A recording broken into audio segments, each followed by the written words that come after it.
Welcome to the Still Driven Happy Hour, where wishes become dreams and dreams become nightmares. Welcome to the Still Driven Happy Hour. I'm your host, Hayes Holla. I am a one-man show at the moment, but we're going to be joined by Mason for sure and another guest because, man, it's just been a super somber week. I'll go ahead and say, follow us on the Instagram, Still Dripping TN, the Cards one, the Twitter, all that stuff. But man, Black Friday, all of that has been overshadowed by the death of Virgil Abloh. Rest in peace, homie. The Off-White guy, the Louis Vuitton guy, the iconic culture icon of this world that we dabble in. The only thing I can compare it to, and actually at times this week, it's felt like very similar to when Kobe died. If you are a sports fan, or even if you're not, that was really tragic and how it happened. It was out of nowhere. So Virgil, I definitely, maybe it's a little bit of a stretch of a comparison, and we can get opinions of the other guys for sure. Is if Kanye's like Michael Jordan, then Virgil's going to be like Kobe. They're contemporaries, they're competitors, but those two. Hey, Mason's hopping on. I was starting to kind of introduce things, Mace. What's up? I was just making the comparison of, it's just felt super somber this week. And I was just making the comparison. You might agree or disagree, but if Kanye's Michael Jordan, then Virgil was Kobe. That's how it kind of felt. So this whole thing has felt very similar to when Kobe died. Tragic, out of nowhere. You weren't expecting it. It was like, boom.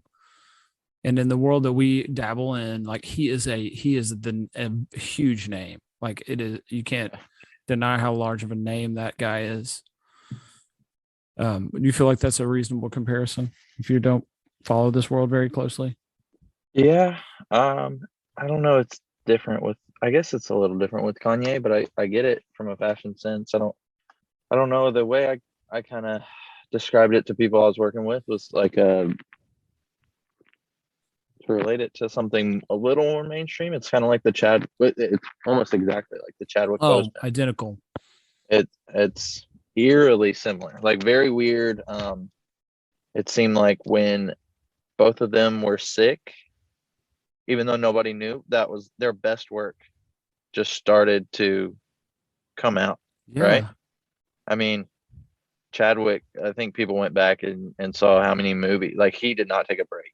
And Virgil, I mean, if you include the 50, he probably had 100 collabs with just Nike. And then he was the artistic lead for Louis Vuitton too.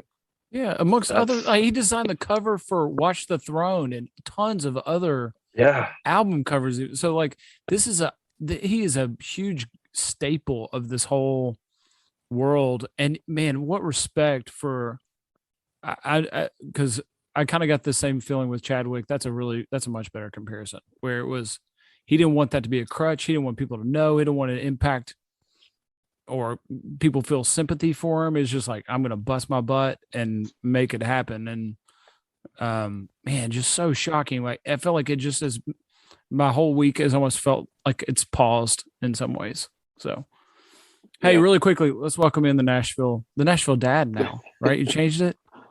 I've got two. You got two now? Yeah. I mean, two different Instagrams. Yeah. But I'm still the Nashville man. All right. So you were the first person I thought of when I saw that news. Yeah. And so I just thought, man, this would be, I need to give you the opportunity to come in and talk and give us your opinion on this whole thing. Yeah.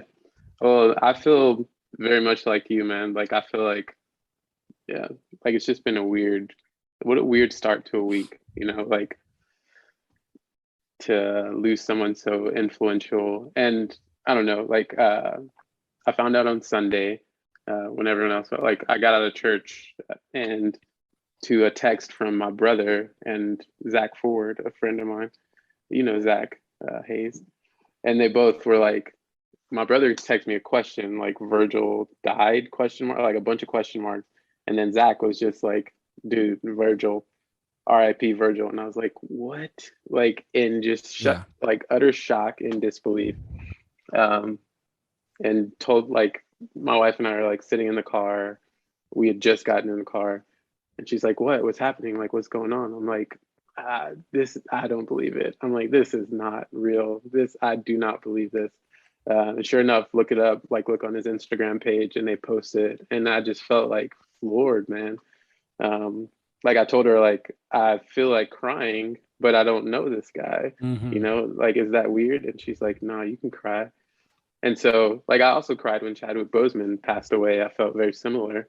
So it's funny that you mentioned him as well, because I think his birthday was like the next day after after Virgil passed away. So yeah, man, like, I felt very, I don't know, I just felt very affected by it, even though I didn't know him. And I think that speaks to his influence and the goal that he had of, like, inspiring people like him and people like us who, like, love this culture and love shoe culture and love fashion culture and all these different things, and, like, the hip hop community, and how that's always kind of been like, hey, you grew up loving hip hop. Mason, I don't know if you grew up loving hip hop too, but like, you know, that was like the fringes for a long time. Like, it was like basketball, it was cool. music, fashion. It's like all intertwined. Yep.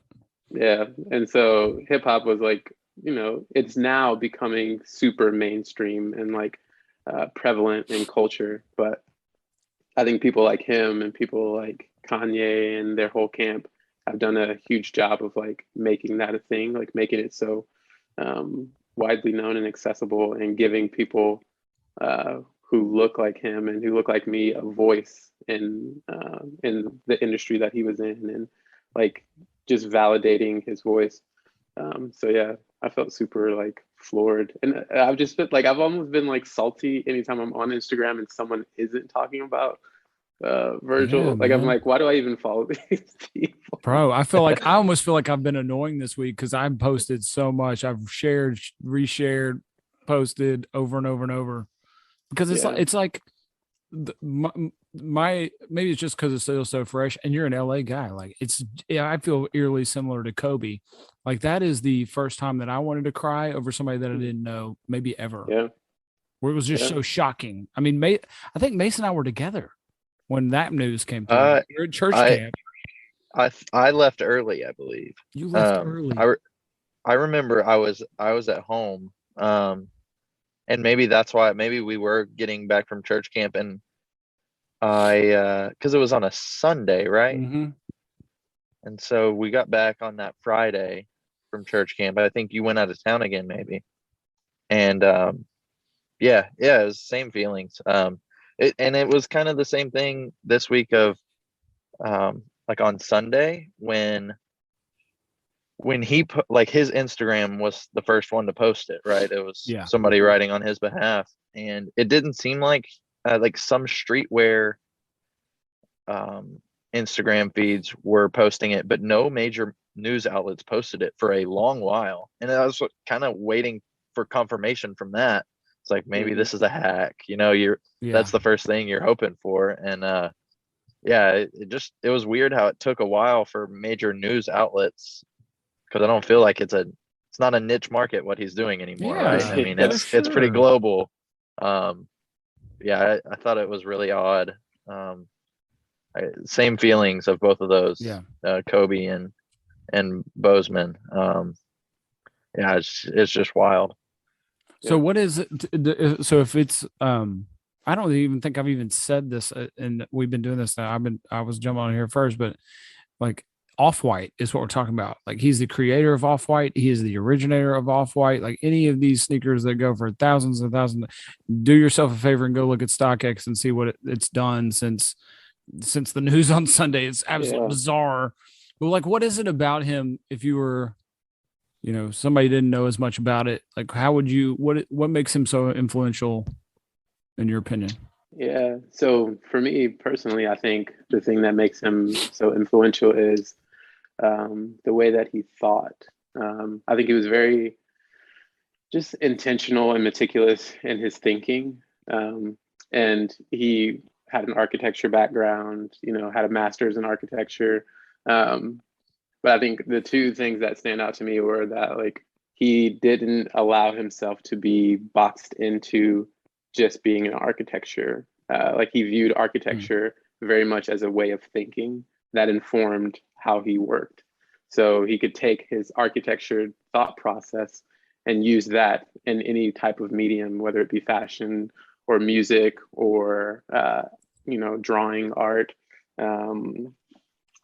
sneaker design, any of those types of things. So he used that like as a way of thinking. And so as someone who is a creative and who works as a graphic designer, but didn't get into graphic design out of like, I want to be a graphic designer. Like that wasn't my intention.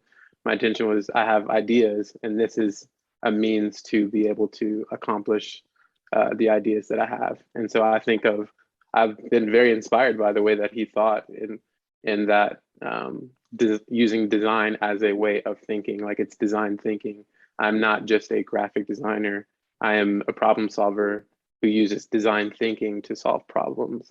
Wow. Wherever they may be. And so I think he was just super inspirational and influential in that. And then also in that, he didn't let himself be boxed in.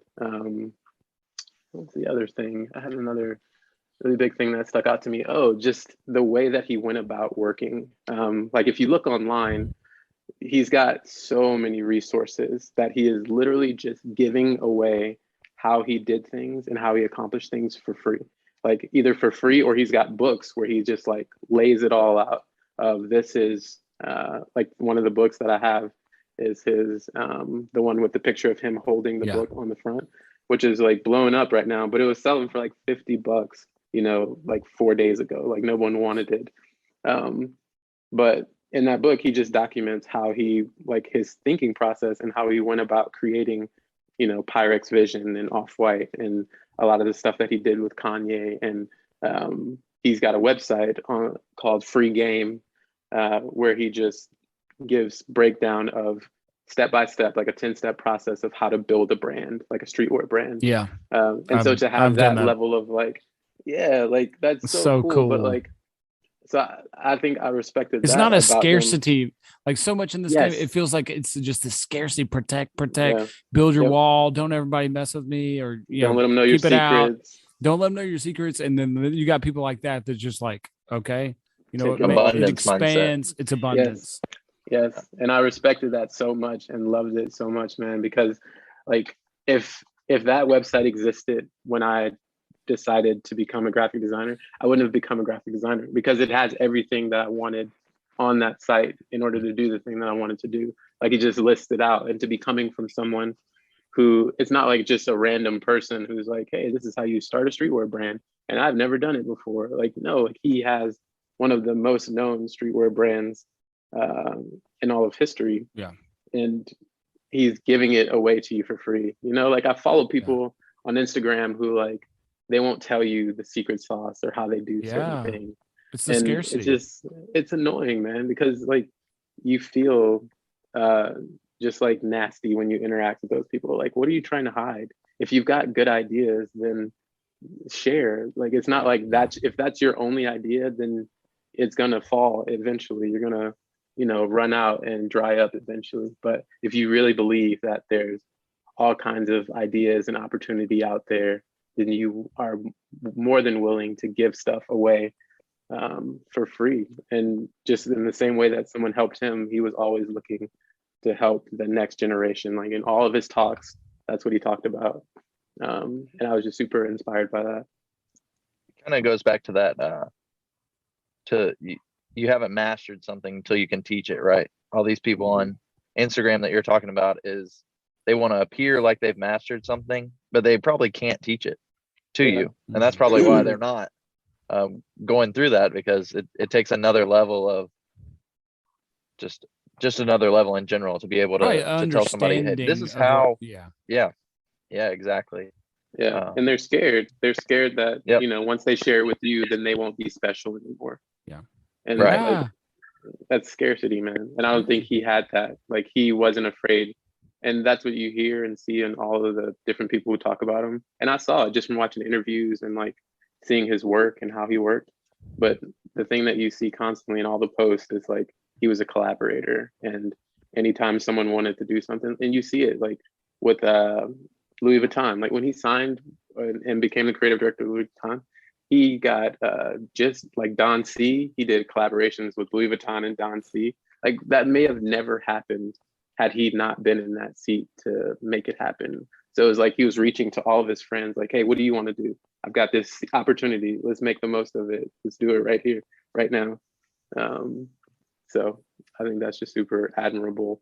And it sucks to lose someone like that. But I think the cool thing is that he left so much because he was always doing that. Like he left so much behind that we can still use and utilize into the future. Man, and just the story now, like now that we're a few days away of how, dude, I mean, how do you hide that information that the guy has cancer? And obviously it's got to be, when he finds out, I feel like I read it was 2009 he found out. And it's got to be like stage like 3 or 4. Yeah. What did I say? 2009.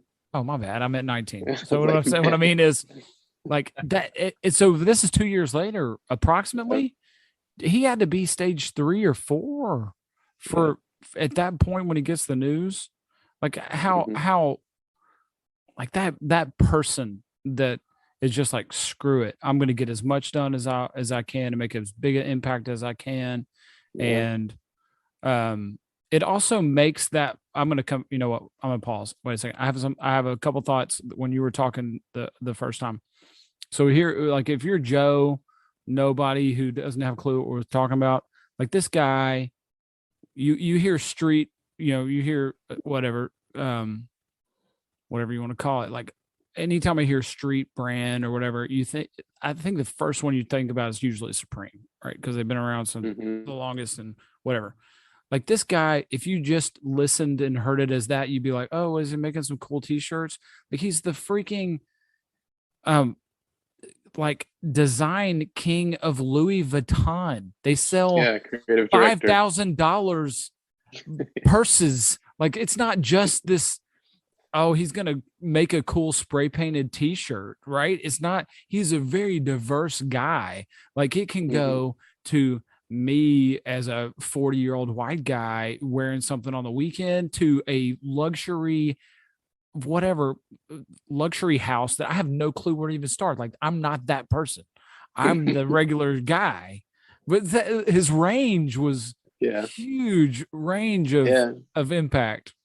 Yeah. And he talks about it. And like, I've loved Virgil, man. And like, I was just watching interviews of his last week, and that's what makes it kind of feel like it hit a little harder, because I was just looking at stuff of his to get inspiration. But what you're talking about right now, he mentions a lot in his talks, and he calls it the tourist and the purist are the people that he's speaking to, like understanding those two camps. The tourist who maybe walks into an art exhibit and doesn't know what this Monet painting is on the wall, versus the purist who is the curator of the art museum. Like he was very interested in how those worlds intersected, and so that's how he made, he was able to make stuff like Off-White, but also design for Louis Vuitton at that high level, but also be able to speak to a mass audience. And I think that's probably what Louis Vuitton saw in him, of like, hey, we want to speak to a bigger audience.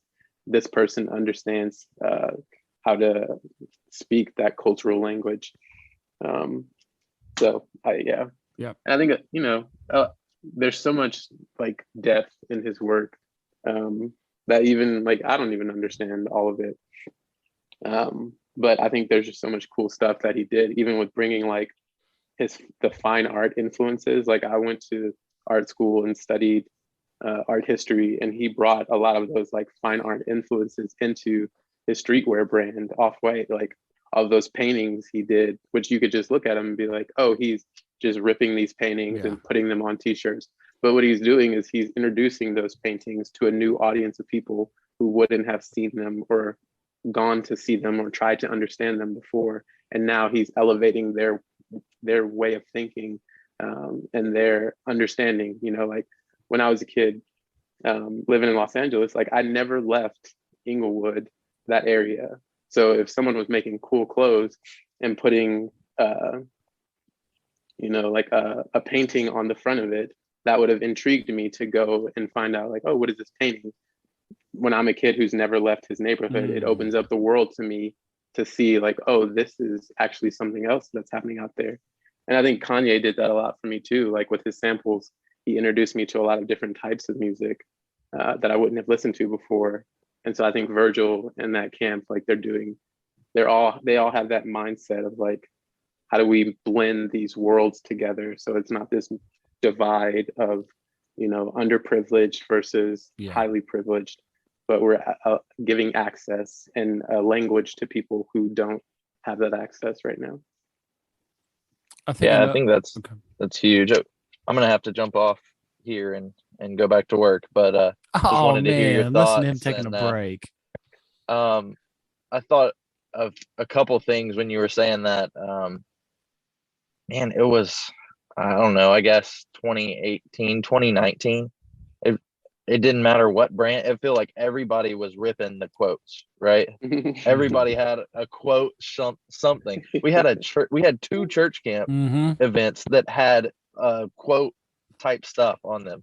I wore one this past week, actually. It was just like, what kind of, I don't know, it takes, I guess the only way to say it is imitation is the greatest form of flattery, right? Like everywhere you went, you saw quotes on something. I'm sure there's a ton of people who saw stuff like that have no idea who Virgil was or anything. But the influence of that 2018, 2019, 2020, you couldn't walk anywhere without seeing that. So yeah, it's a huge loss for the community, but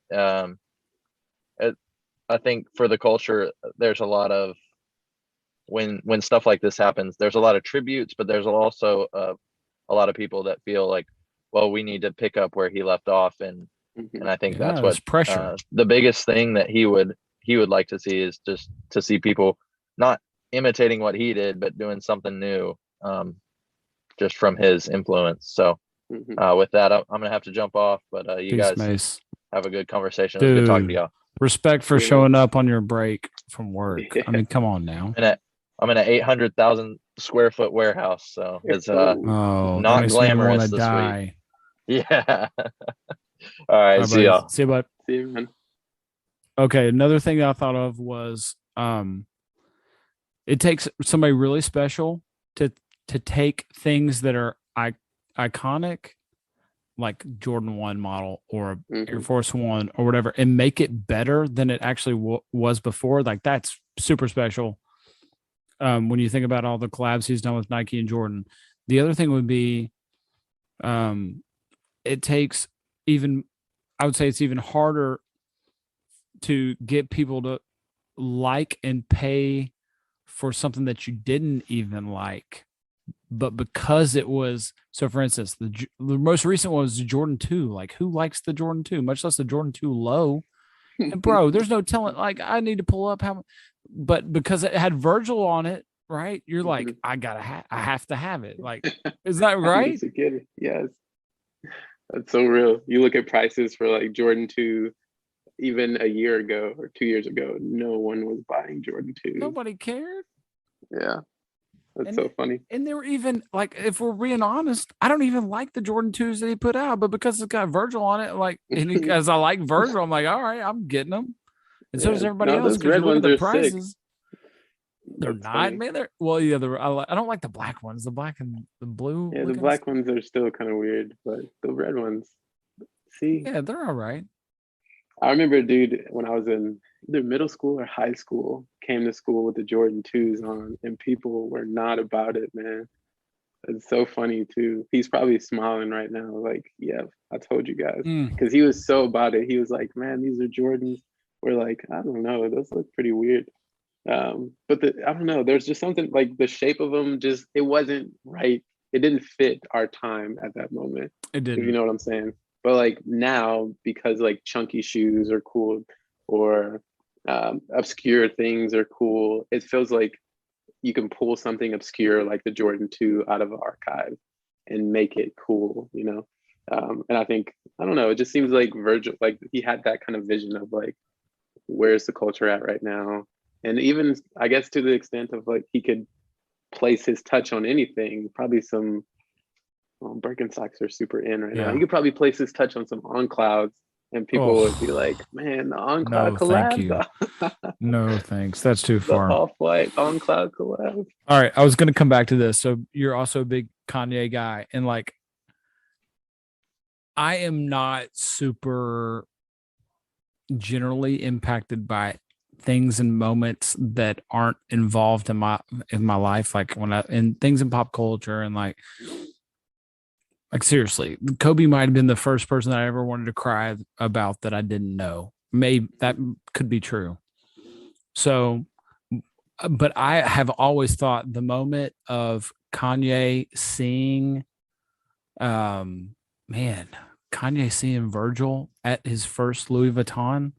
Mm-hmm. You guys need to, if you listen to this podcast, you need to go on YouTube and find, because the story, I'll give a Cliff Notes version. You know a lot more about this, would be Kanye and Virgil were really good friends, but they're also rivals. Like it's like, no, not rivals.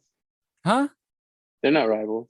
I mean, at some level, I mean, it's the competitive. I mean it in a positive way. It's like, it is your, man, I'm trying to think of a sports analogy. It's you're fueling each other to push beyond. That's what I mean. It's like but it's a positive. It's like a competitiveness, but positive. They're definitely friends. They were 100% friends. Like Virgil was Kanye's creative director for a while. No, that's what I mean. So, but they both want this Louis Vuitton job, right? It's like Kanye's dream job.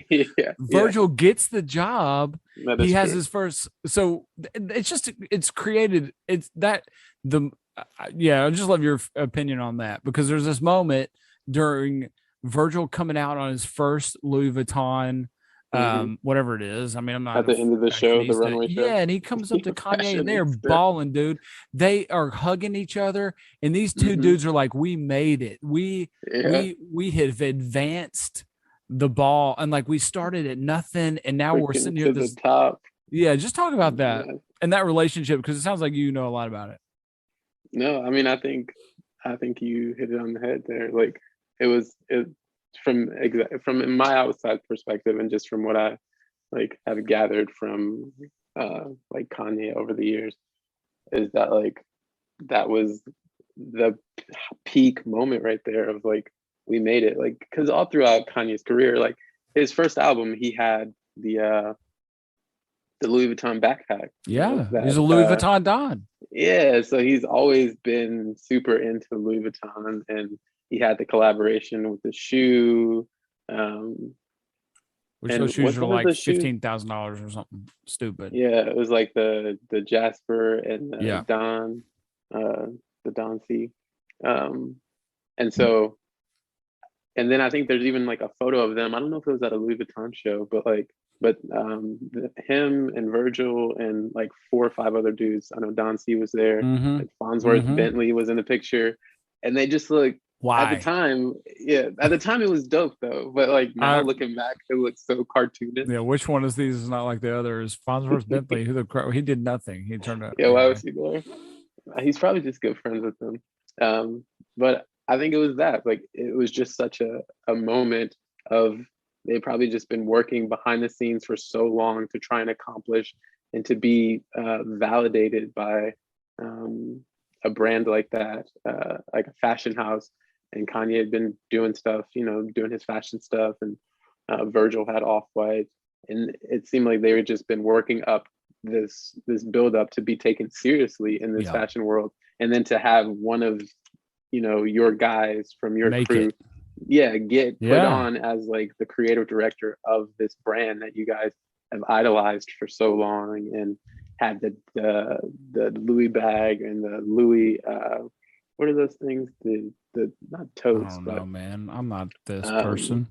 like those big briefcase bags. I forget what they're called. But they're like the travel suitcases that like stack on top of each other. I have no clue. I forget what they're called. But to have the brand recognize and legitimize your practice is just, I couldn't imagine what it was like. And so, yeah, that was such a cool moment. And I hope there's like paintings made of that moment. Oh man. I mean, they are hugging and these two grown men are bawling, crying. Right there. It is amazing. Right. That is a YouTube search that you guys need to go listen to or watch. And then there's like, I'm pretty sure Kid Cudi's playing in the background. Yeah, he is. Or it's like Kids See Ghosts, like the song from that. Yep. So what else? Talk about what else? I mean, I mentioned Watch the Throne. He did the cover for that, which is, I mean, should be just in a museum somewhere too. What other stuff are you?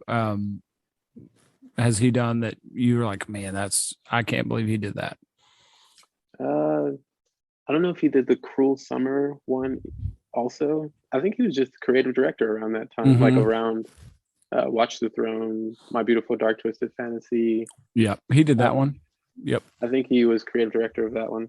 He did the Yeezus album cover, which is just the red tag or whatever, which seems very fitting, like with him back. 100%. It looks like Off-White. Yes, like I mean, it's the plainest. I've always the red accent.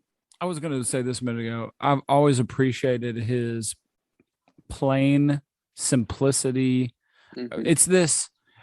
Again, I'm not like a fashionista, but I feel like he pushes the ball forward, but pays tribute to the past, but also has an irreverence to whatever the status quo. It's like, screw it. I'm going to, do what I want to do. And I'm going to put air quotes on this. And it's almost like tongue in cheek, right? Mm-hmm. Yeah. Yeah. I love the whole air quotes thing. Cause he says like, that's all just, it's a form of irony. Like we use air quotes when we're being ironic or when we're saying something that has like a double meaning or like, oh yeah, this is a shoebox. Like, or, oh, that's your water bottle, or we're like dating or we're friends, like you put the air quotes when you're saying something, but it really has a different meaning. And so when he puts sculpture on an IKEA bag, then it makes you double like think twice about, okay, what is this supposed to be a sculpture? Can it be treated as such, or is it a bag? Yeah. So it's interesting. All right. So the cruelty of life. I hate this part of life, but it's real. And that is immediately like Monday morning, if you're the other people involved with Off-White or Louis Vuitton, you have to start already asking the question of what's next? What do you do? Who do we call on? So what's your opinion on that? And I hate that part about life generally. I mean, it goes for my grandparents or whoever, when somebody passes, like the reality is you got to pick up and move on or else we're dying. Yeah. I don't know, man. I don't know what the plan is or would be, but I think something that I've been thinking about, and you have to think, is like he knew that he didn't have. Yeah, he had to be setting up. That's a good call. Like he had to be planning something. I wouldn't be surprised if like he creative directed his own funeral and like the merch that's gonna release, if there's merch that releases. Like the fact that this show was still able to go on like 2 days after he passed away. And it all felt normal, I guess, like it was planned. So I don't know what'll happen to Off-White. I know that he doesn't own Off-White, the brand. Like he didn't own it anymore. He sold it. So it was owned by another company, but he may have still been the creative director behind it. And as far as Louis Vuitton, man, I have no clue. Knows? Like I can't even imagine what they would. Yeah. Do they even go ask Kanye just for, I mean, old time's sake? To do it? But That'd no, that would feel like, wouldn't that feel like your, I don't know, this is bad, but like your ex-girlfriend coming back and saying, Really? I mean, it would feel like there would be some of in that like to TV it. shows. It would feel like in TV shows when they replace a character and act like you're not supposed to know that character is a different person. Yeah. Or like in Yeah. Iron Man That's when a they great. replace what's his name, Terrence Howard with Don Cheadle, and it's Yeah. like, oh, not that Good call. Don Cheadle That's isn't it. great, but it just There's no something explanation. should- It's just like, what the heck, right? what just happened? Yeah, I hate that part of this whole thing. Like, is Yeah. that the cruelty is that you got to go on and figure it out. And so you're right. Yeah, they're still running businesses. Surely if you're a business owner and we work for a public figure, and so I mean, these people have the plan in place for situations like that. So it won't be the same, and that's sad. And but kind of is what it is, and life goes on. I hate that part about this. So yeah, it'll be crazy, man. Like I've thought of like Nigo from A Bathing Ape. Like he would be cool, but he's also already become creative director of another brand, you know. So I don't know who they could get or who would even compare to, you know, vision wise Virgil. Like maybe someone in the same camp as him, like Don C maybe, or I mean, Jerry's already doing stuff. Jerry Lorenzo's already doing his own thing. Man, but I didn't even think about this until you just said that. Who wants to be follow? This is like, I'm not an Alabama fan at all, but it's like, who's wanting to go coach Alabama after Nick Saban? You're an idiot who wants to coach Duke basketball, and I hate Duke, right? I mean, but who wants to do that after this person that's created this from scratch? Yeah. You don't want to be that guy. You want to be the next guy, right? Yeah. So whoever is going to do it next is going to fail. Yeah, especially after like it was a very sudden thing too. Like it wasn't like Virgil was like, I'm done, you know, peacing out. This is my final show. It was like he passed away. Yeah, so we were all still expecting more from him in this role. So yeah, seems weird, man. I don't know what they're going to do. It doesn't feel like they can do anything immediately. You know, they've got this season. You got to grieve a little bit, right? Yeah, and that's the other part to it. And it's kind of like the Chadwick thing. Like they're not going to recast Black Panther. Oh, that would be so weird. All right. Well, let's end it on a high note. Nashville Dad, what's that? I haven't even talked to you about this in real life. The Nashville Dad. So I'm a Nashville dad. Yeah, we're both Nashville dads. Maybe I can do like a feature of different Nashville. Ooh. But I mean, it's just where we got at least 3 on this podcast. Where's Mason at? He's in Nashville. He was working in, I'll just say Florida, just for the sake of his whatever. He's in Florida. Was he at Virgil's show? No, he does not do something. He does not do anything glamorous. He has to be in Florida this week for work. Okay. And then nobody else showed up because they are stupid. It's okay. You forgive, man. You forgive. Your listeners forgive them. But yeah, the Nashville Dad is just a place where I post pictures of my daughter.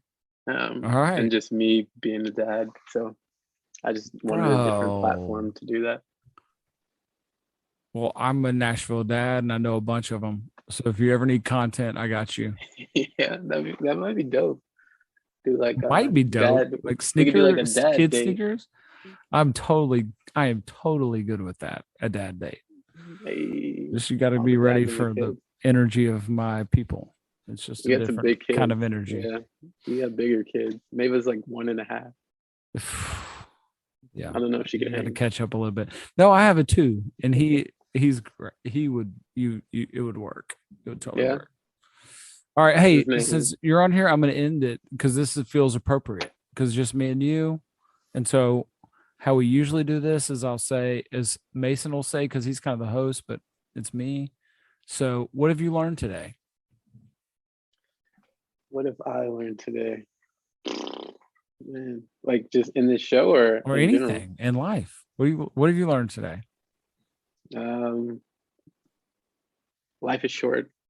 Don't take it for granted. Don't drag your feet on the things that you want to do. Do them. If you want to do something, do it as soon as you can. Get the idea out there. People always tell me done is better than perfect. I'm still trying to learn that. The only thing I'll add to that is that give people the flowers while you can still smell them. And so, dude, you are killing in the dad game, and you're killing in the fathering and husbanding game, and keep doing you. And that's good enough. And that's what I learned today. I appreciate you. Follow us on the Instagram at Still Dripping TN and the Twitter and the Cards one. And follow what? What do we need to follow? Follow the Nashville Man and Studio Darling. Studio Darling. All right. Follow Studio Darling. I'm not gonna apologize. This is all been about Virgil and Off-White. And so respect, rest in peace, Virgil. I mean it. Love to you, sir. In Jesus' name, amen. That's a wrap. Amen. Hey, peace.